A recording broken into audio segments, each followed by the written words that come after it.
America is no longer a frontier, but many people in it still have a frontier mentality.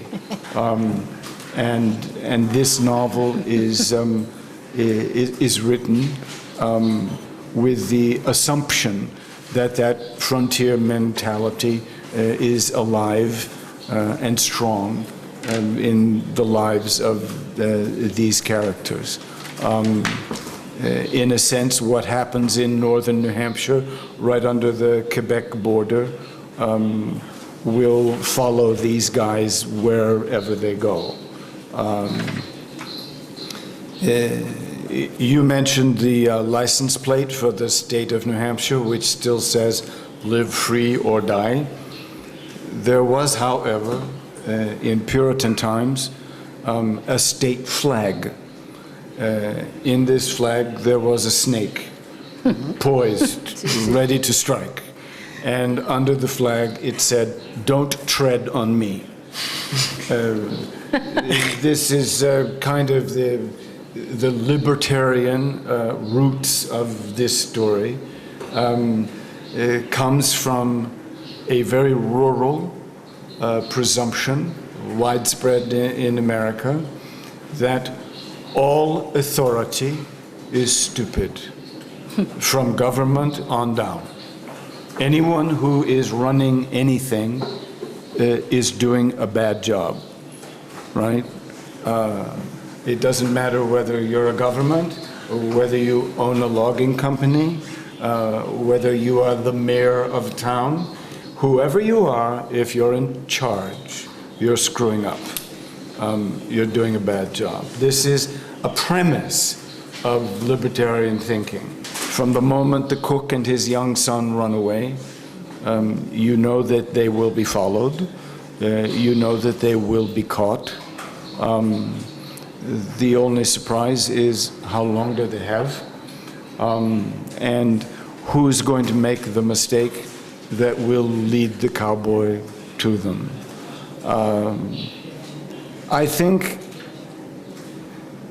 several things gave me this sense of a necessary premonition of an accident which will have consequences, not only in this novel, but in every novel. There is some precipitating accident or action which has a series of consequences. The definition of a plot, as opposed to an episodic novel, is, after all, that the actions are consequences of previous actions. I begin every novel with a last sentence first. I don't start writing a novel until I've made a kind of roadmap of the story.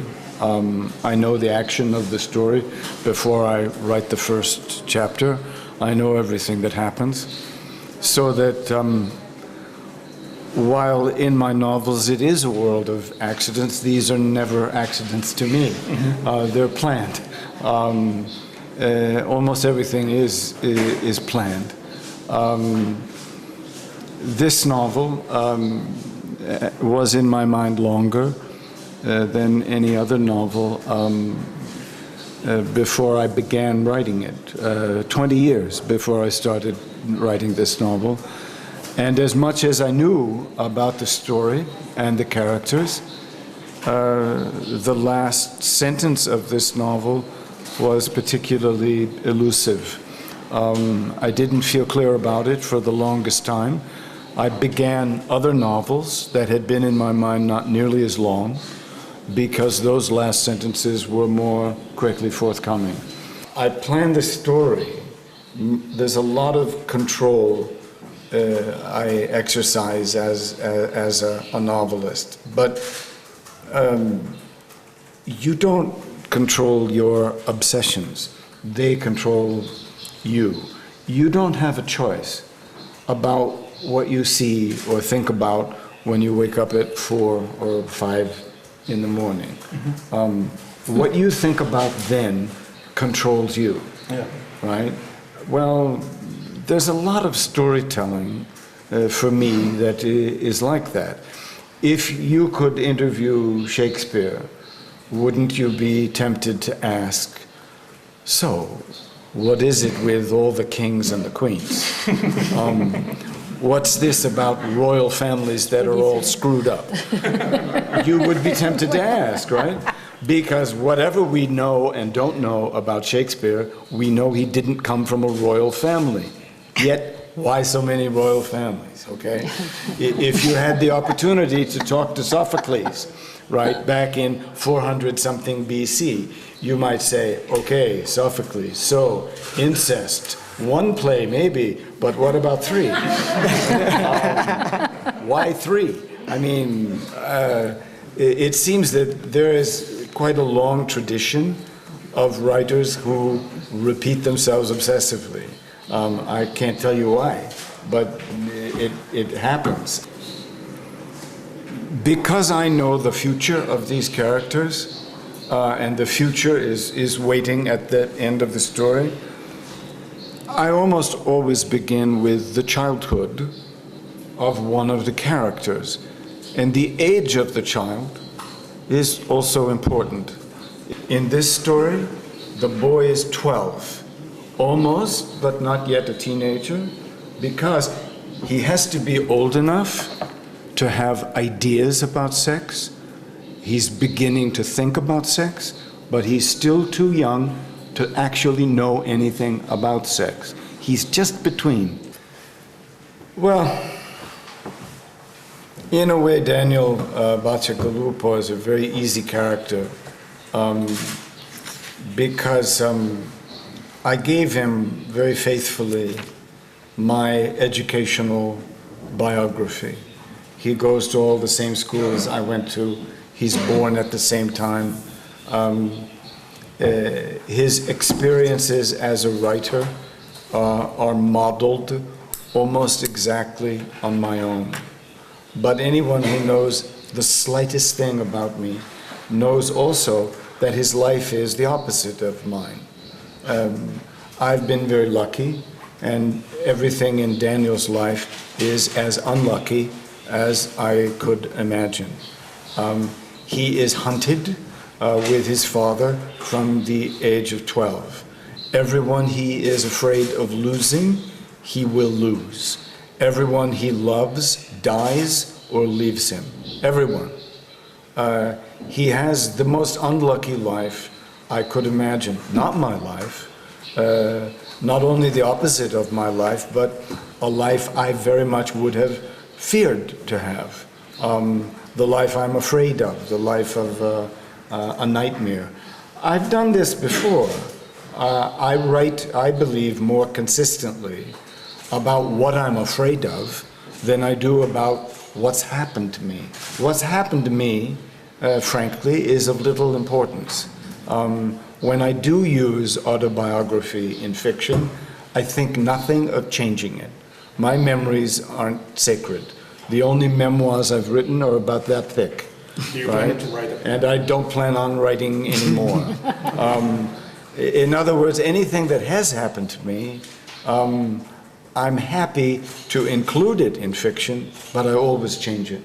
I always make it a better story or a worse story than it was.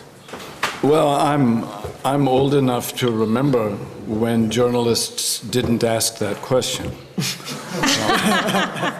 I'm old enough to remember, since I published my first novel in the late 1960s, that all through the 1970s and through the 1980s, no one gave a damn about autobiography in fiction. No one asked. No one asked. The fact that journalists have become interested in, is this real? Is this you? Is this mother your mother? Is this sister who was decapitated by the car, was that your sister? This is a relatively new interest. I say new sometime in the 1990s. It isn't just the journalists in the novel who are interested in autobiography or imagination. I'm sure my mother read my novels that way too. I'm sure she did. And no one has ever come up to me in 12 novels and been angry with me or written me a letter saying, how dare you have put me in your novel. No one ever has done that, not once. But members of my family and old friends have come up to me and said, obviously feeling sorry for themselves, and said, well, how come you've never written about me? As if it's an insult to them that, how come you've never written about me? Well, I would say, I always say the same thing. I say, consider yourself lucky. You know, it's, to be honest with you, predictions are the last thing that interests me. I'm not interested in predictions. I'm not interested in religion. And religion and predictions have similar categories to me. I try to write about what I've seen. I try to write about what I can know and do know, and not write about what I can only guess, right?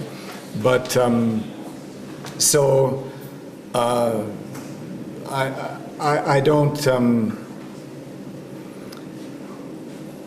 don't really have an opinion about this interpretation, except that it was the last thing on my mind.